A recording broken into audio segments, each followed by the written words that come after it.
Next, let's move on to the training tip of the week here. Let's discuss 6 investor tools for property research and what we use the most. So let's talk about each one of these here briefly, just because they play an important role in where we gather information from and where we look to in order to find or obtain that information.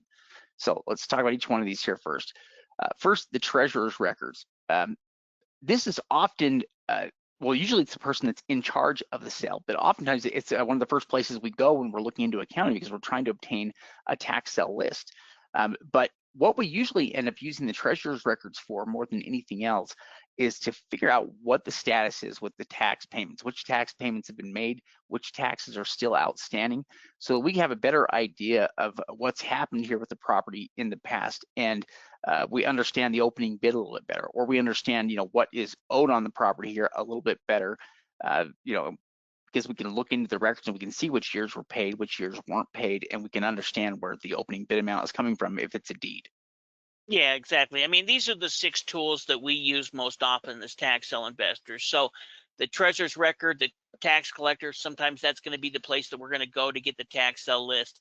But like Shade said, where this is going to be important is for tax and certificate investing to check up things like roll up. And so we will use this, to get the sale information, but really, we're not going to use it like we would the assessor records. The assessor records is really going to be the area that we're going to find out about the property. This is where we're going to be able to look into all the details in it to make a determination if it's even something that we want to research further. Yeah, I mean, usually the assessment records are tied directly to tax sale lists.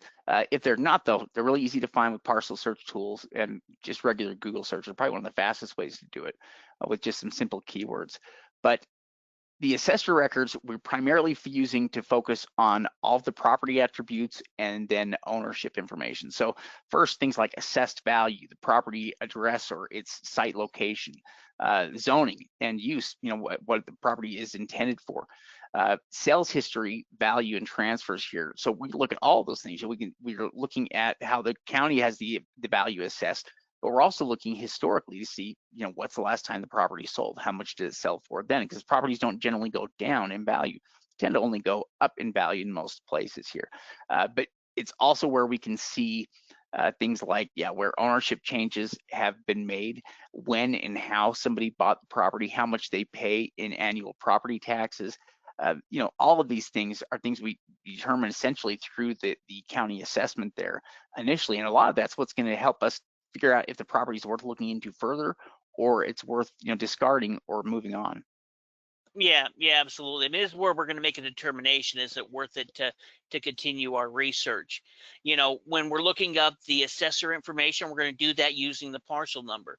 So a tax sale list is going to have the parcel number. When we're looking up the recorder records, which we'll talk about here in a minute, then we're going to use that ownership information.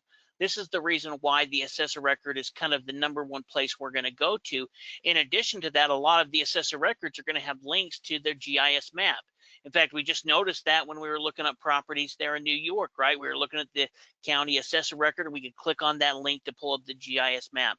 This has made tax sale investing so much easier, especially if we're doing land, because there's all kinds of tools that we can use to help us learn about the land. But even something like a home, many of these GIS maps have tools that are built in that can even allow you to look up the sales information.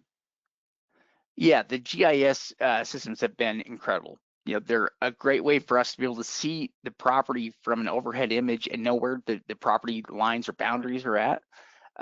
But Steve's right in that there are a lot of tools that are built into these systems here, like different base maps that we can use to help us see features like floodplains or topographical issues here with properties. But just the ability to see the property, where it's located at, and the property boundaries is a big deal. You couldn't do that 15 or 20 years ago because everybody was using plat maps. And so, the GIS have made a big difference here for us in being able to get more accurate information about the property and learn more about the property. We're able to gather more information faster as a result of what we're able to see on GIS.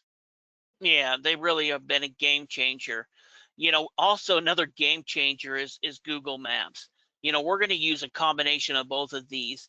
And so as we're looking up that assessor record, we're going to be able to see the address or the GIS map that can help tell us the road and where this property is located. Then we're going to go ahead and connect that information and put that within the Google Maps to see not only what the overhead image looks like, but more importantly, does it have some type of street view feature? This really gives us the ability to do an on-site evaluation. When we're talking online valuation, excuse me, when we're talking about going through stage 1 due diligence and we talk about doing an online evaluation, most of the time we're going to be able to use tools within Google Maps and Google Street View to be able to see what the property looked like the last time that photo was taken or the car drove past and was able to record all that. Yeah. In fact, Google Maps are just such a big thing here for us because we get different time periods, and that's really what if we get to see a map and know if the maps were current as of today, then it would probably only use one map. But that's just not the case when we're looking at maps. We're usually looking at different time frames, and the one thing that Google allows us to do is it shows us different time periods here, but they're also the only service that provide street side images. And street side images are a big deal if you're trying to figure out what a property is. And street side images tend to be available for most of the most of the country. We can get some level of street side images on. It's just a matter of how old they are. But I would say that the street side images with Google Maps have also been a game changer. Certainly something that has made it a lot easier here to get an idea of what properties are. We can't rely on that for buying things like homes, because things can change so quickly, but it can give us it's a very quick way now to be able to determine what the property is here, at a glance versus, needing to try to decipher what the property is through the records rather than just being able to go to it and look at it. Yeah, well, not only the condition of the home now, but also the condition of the neighborhood, the condition of the area. All of this information that we're gathering, essentially, we're putting together and deciding, is this going to be something that's going to continue to go down the path of research and move on to something like the recorder records? When we're talking about the recorder records, this is the department, whether it's called the recorder or the clerk or the land records division, this is going to be the department that handles the mortgages, the liens, the judgments, marriage licenses, anything like that is going to be saved within these records, within these departments. And for many years, you had to go down to the county courthouse and do all of this in person. But now the counties have put this information online. In fact, it's becoming more and more common. More often than not, we can be able to find this information and do our investor title search right there online using the recorder records. Yeah, in fact, this is what enables us to be able to find things like liens against properties. It's also the same thing that allows us to see property deeds. So that used to be something you could only do in person there at county buildings, is in terms of like pulling up different property deeds and seeing those. We can access all of those as well. So it just makes it possible for us to do more research now, without leaving a computer. We don't have to go to the county records building anymore in order to find this information, and that is a big game changer as well. It saves us a ton of time because it's fairly common for tax sale properties to have government issued liens against them, and the records that we can go through here are how we find those types of things like liens against the property. Yeah, definitely. I mean, all of these are essentially, we're kind of going down the list of the way we do the 3 stages of due diligence. These are all different areas that we're going to attack through stage 1. As we get into the recorder records, we're talking about stage 2 due diligence. And, as we're going through that, we're making a determination if this is going to be something that's worth even putting more effort into, like getting an on-site evaluation. Like Shade said, when we're looking at Google Maps, we're not going to trust that online evaluation. If it's something like a home or a structured property, we're going to need to do an on-site evaluation. But if we look at that property and it's got all kinds of liens against it, well, then we're going to need to either take that into account in how much we're willing to pay for it, or we're going to avoid the property altogether. And so that's the reason why the recorder records is probably one of the most important things that we're going to need to do and research before buying or bidding on a tax deed property. Yeah, absolutely. And here you can kind of see, so when we're trying to search for these types of records like liens against a property, we're using names. And so a lot of times what we're doing is trying to manage the results that we're pulling up. If we have a very unique name, then a lot of times we may pull up a limited number of results that are there, and our job can be pretty simple. If we have 5 results to pull up, it doesn't take very long to go through and look at those 5 results. But if we pull up 500 results, then we need to find ways that we can make that number smaller. And sometimes it's by doing things like adding middle initials, or it can also be by looking for specific record types. So rather than looking at all 500, let's see if out of those 500 records, how many liens there are in there. And we'll look at just the liens here first. We're always looking for ways to kind of reduce our workload there. And the search tools like this are a pretty good way to do it. We can always find some way to reduce it down, so that we don't have too much of a workload in order to figure out if there are liens. I would say on most properties, we can figure out the status of whether or not they have liens within a matter of a few minutes. Yeah, I mean, really, it's become pretty easy, and depending on the type of title or how many owners there was or how it was transferred, maybe that we need to research more than one name. Now, kind of the final game changer is the property value websites and different tools. Once we've gone through and researched it, then we're going to do a full comparative market analysis in stage 3 due diligence to determine exactly what the value is. And the fact that we have tools like Redfin and Zillow, and even now the county records, even like we showed you before, how you could look right there when we were looking in New York, we had the ability to look at the comparable properties of the properties that sold. This is such a game changer, but because when I first started as a real estate agent in 1999, there was none of these tools available. In fact, that was kind of the advantage of being a realtor, is that if they wanted to get an idea of what their property was or value, they had to either get an appraiser or they had to look at listing it, where we would do a comparative market analysis for them, because there weren't these type of tools available. Yeah. Well, that was in the past, you pretty much had to have a realtor for all the things that they could do and provide for you. But today, you can do many of those things on your own. I mean, even a simple tool like Zillow saves us so much time compared to what it was like 20 years ago. When you're trying to determine property value, you needed to pretty well to have an appraiser come out there and give you an appraisal on the property if you wanted to know what a property was worth. We can find comps now, or you had to have someone like a realtor that had access to the MLS that could pull up that information for you. In a way, access to Zillow is kind of like having access to the MLS.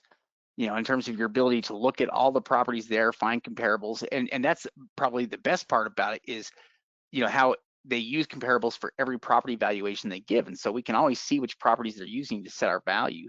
It's a pretty transparent system that way. We know exactly how they're coming up with the numbers they're coming up with. Yeah, definitely. I mean, all they're doing is they're pulling the values from the sold comparables and put it through their algorithm and see what the approximate value is. In fact, when we talk about stage 1, we'll go ahead and check Zillow value and we'll check Redfin value and see what the difference is. But then when we go through and do a full comparative market analysis in stage 3, that's where we're actually going to find the comps.